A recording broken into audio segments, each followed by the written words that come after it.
ಈ ರೀತಿ ಬಿಸಿ ಬಿಸಿಯಾಗಿ ಹೊಗೆ ಆಡ್ತಾ ಇರುವಂತಹ ಅನ್ನ, ಪಕ್ಕದಲ್ಲಿ ಉಪ್ಪಿನಕಾಯಿ, ಈ ಬಿಸಿಯಾಗಿರುವಂತಹ ಅನ್ನಕ್ಕೆ ಒಂದು ಚಮಚ ತುಪ್ಪ, ಅದಕ್ಕೆ ರುಚಿಯಾಗಿರುವಂತಹ ಒಂದು ಸಾರು, ಪಕ್ಕದಲ್ಲಿ ಅದಕ್ಕೆ ಪಲ್ಯ. ಈ ರೀತಿಯ ಊಟ ಯಾರಿಗೆಲ್ಲ ಇಷ್ಟ? ಈ ರೀತಿಯ ಸಿಂಪಲ್ ಆಗಿರುವಂತಹ ಊಟ ಅಂತೂ ನನಗೆ ತುಂಬಾ ಇಷ್ಟ. ಇವತ್ತು ನಾವು ಆರೋಗ್ಯಕರವಾಗಿರುವಂತಹ ಊಟದ ರೆಸಿಪಿಯನ್ನು ಮಾಡೋಣ.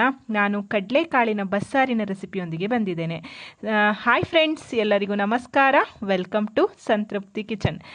ಪಕ್ಕದಲ್ಲಿ ಬಿಸಿ ಬಿಸಿಯಾಗಿರುವಂತಹ ರುಚಿಯಾಗಿರುವಂತಹ ಸಾರು, ಕಡಲೆಕಾಳಿನ ಪಲ್ಯ ಮತ್ತು ಹಪ್ಪಳ, ಸಂಡಿಗೆ ಇದೆಲ್ಲ ಇದ್ದರೆ ಊಟದ ಮಜಾನೇ ಬೇರೆ. ಏನಂತೀರಾ?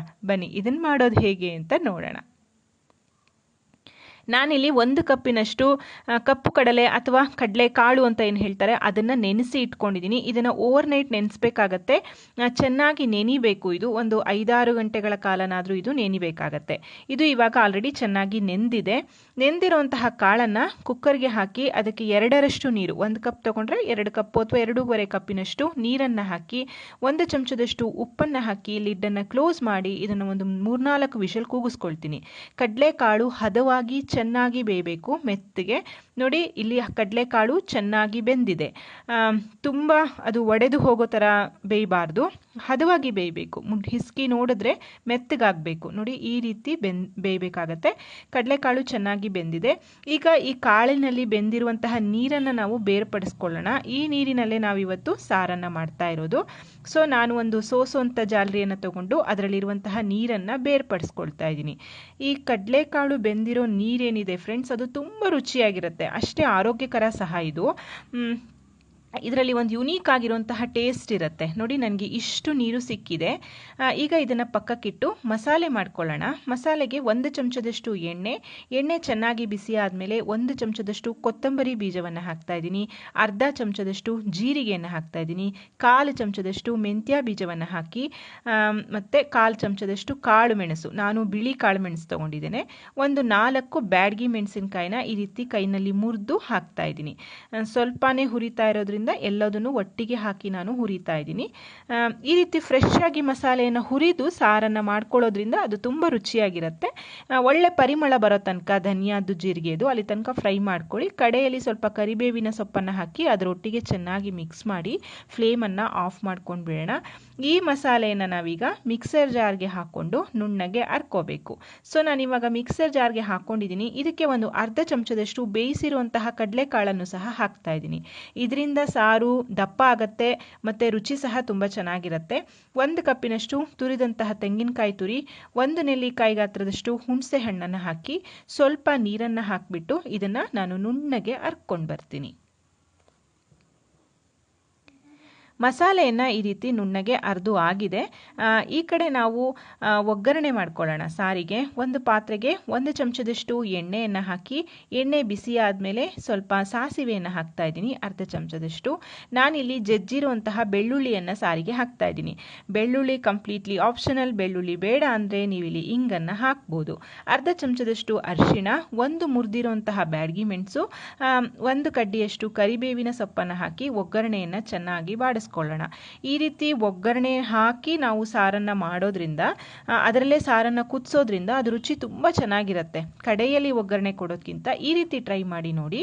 ಇದಕ್ಕೆ 1 ಹೆಚ್ಚಿರುವಂತಹ ಟೊಮ್ಯಾಟೋವನ್ನು ಹಾಕಿ, ಟೊಮ್ಯಾಟೊ ಹೋಳುಗಳು ಸ್ವಲ್ಪ ಮೆತ್ತಗಾಗೋ ತನಕ ಫ್ರೈ ಮಾಡ್ಕೋಬೇಕಾಗತ್ತೆ. ಟೊಮ್ಯಾಟೊ ಹೋಳು ಚೆನ್ನಾಗಿ ಫ್ರೈ ಆದ ನಂತರ ನಾವು ಬೇಯಿಸಿರುವಂತಹ ಕಡಲೆಕಾಳಿನ ನೀರೇನಿದೆ ಅದನ್ನು ಇದಕ್ಕೆ ಹಾಕ್ಕೊಳ್ತಾ ಇದ್ದೀನಿ.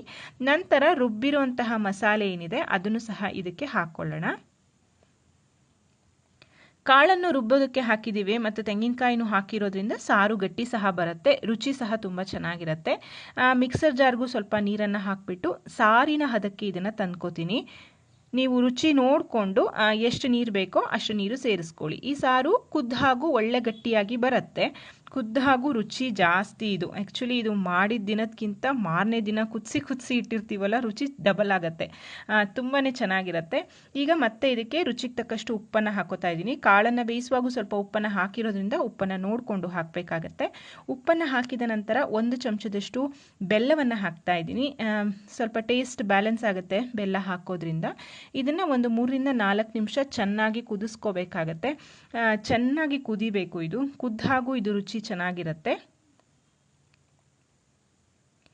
ನೋಡಿ, ಚೆನ್ನಾಗಿ ಕುದೀತಾ ಇದೆ. 3-4 ನಿಮಿಷ ಆಗಿದೆ ನಾನು ಕುದಿಯೋದಕ್ಕೆ ಬಿಟ್ಟು. ಈ ಟೈಮ್ನಲ್ಲಿ ಚೆನ್ನಾಗಿ ಕುದೀತಾ ಇರುವಾಗ ಸಣ್ಣದಾಗಿ ಹೆಚ್ಚಿರುವಂತಹ ಕೊತ್ತಂಬರಿ ಸೊಪ್ಪನ್ನು ಹಾಕ್ಕೊಳ್ಳೋಣ. ಈ ಸಾರು ಬಿಸಿ ಬಿಸಿ ಅನ್ನ ಜೊತೆ ಊಟ ಮಾಡೋದಕ್ಕಷ್ಟೇ ಅಲ್ಲದೆ ರಾಗಿ ಮುದ್ದೆ ಜೊತೆ ಸಹ ಒಳ್ಳೆ ಕಾಂಬಿನೇಷನ್. ನಾನಿವಾಗ ಸಣ್ಣದಾಗಿ ಹೆಚ್ಚಿರುವಂತಹ ಕೊತ್ತಂಬರಿ ಸೊಪ್ಪನ್ನು ಹಾಕಿ ಮಿಕ್ಸ್ ಮಾಡಿ ಫ್ಲೇಮನ್ನು ಆಫ್ ಮಾಡ್ತಾ ಇದ್ದೀನಿ. ರುಚಿ ರುಚಿಯಾಗಿರುವಂತಹ ಕಡಲೆಕಾಳಿನ ಕಟ್ಸಾರು ಅಥವಾ ಕಡಲೆಕಾಳಿನ ಬಸ್ಸಾರು ತಯಾರಾಯಿತು.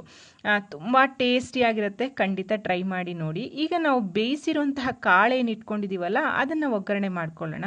ಈ ಸಾರಿನ ಜೊತೆ ಇದು ಟೇಸ್ಟಿಯಾಗಿರುತ್ತೆ ಸೈಡ್ ಡಿಶ್ ಆಗಿ. 1 ಚಮಚ ಬಾಣಲೆಗೆ ಎಣ್ಣೆಯನ್ನು ಹಾಕಿ, ಎಣ್ಣೆಯ ನಂತರ ಸಾಸಿವೆ ಮತ್ತು ಉದ್ದಿನಬೇಳೆಯನ್ನು ಹಾಕ್ತಾ ಇದ್ದೇನೆ.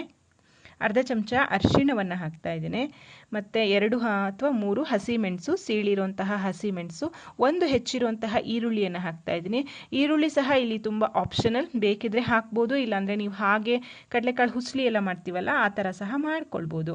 1 ಕಡ್ಡಿ ಕರಿಬೇವಿನ ಸೊಪ್ಪನ್ನು ಹಾಕಿ ಒಗ್ಗರಣೆಯನ್ನು ಚೆನ್ನಾಗಿ ಬಾಡಿಸ್ಕೊಂಡು ನಾವು ಆಲ್ರೆಡಿ ಬೇಯಿಸಿಟ್ಟಿರುವಂತಹ ಕಡಲೆಕಾಳೇನಿದೆ ಅದನ್ನು ಇದಕ್ಕೆ ಸೇರಿಸ್ಕೊಳ್ಳೋಣ.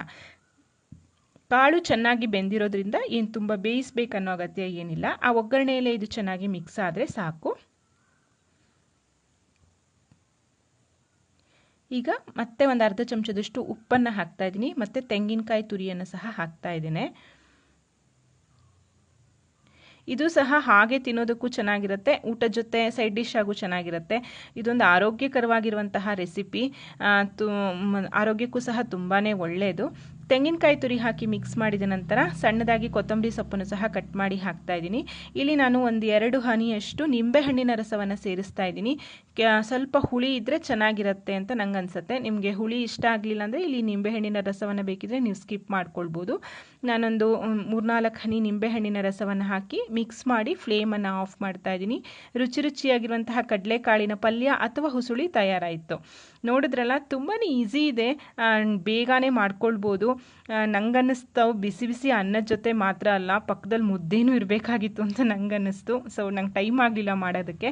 ಖಂಡಿತ ನೀವು ಮುದ್ದೆ ಸಹ ಮಾಡಿಕೊಂಡು ಈ ರೆಸಿಪಿಯನ್ನು ಟ್ರೈ ಮಾಡಿ ನೋಡಿ, ಮನೆ ಮಂದಿಗೆಲ್ಲ ಇಷ್ಟ ಆಗೇ ಆಗುತ್ತೆ. ನೋಡಿದ್ರಲ್ಲ ಫ್ರೆಂಡ್ಸ್, ವಿಡಿಯೋ ಇಷ್ಟ ಆಗಿದೆ ಅಂತ ಅನ್ಕೋತೀನಿ. ವಿಡಿಯೋ ಇಷ್ಟ ಆಗಿದ್ರೆ ದಯವಿಟ್ಟು ವಿಡಿಯೋಕ್ಕೊಂದು ಲೈಕ್ ಮಾಡಿ, ವಿಡಿಯೋವನ್ನು ನಿಮ್ಮ ಫ್ರೆಂಡ್ಸ್ ಆ್ಯಂಡ್ ಫ್ಯಾಮಿಲಿ ಜೊತೆ ಶೇರ್ ಮಾಡಿ. ಮತ್ತೊಂದು ರುಚಿಯಾದ ಅಡುಗೆಯೊಂದಿಗೆ ಮತ್ತೆ ಬರ್ತೇನೆ. ಅಲ್ಲಿವರೆಗೂ ಧನ್ಯವಾದಗಳು. Thank you for watching. Thank you.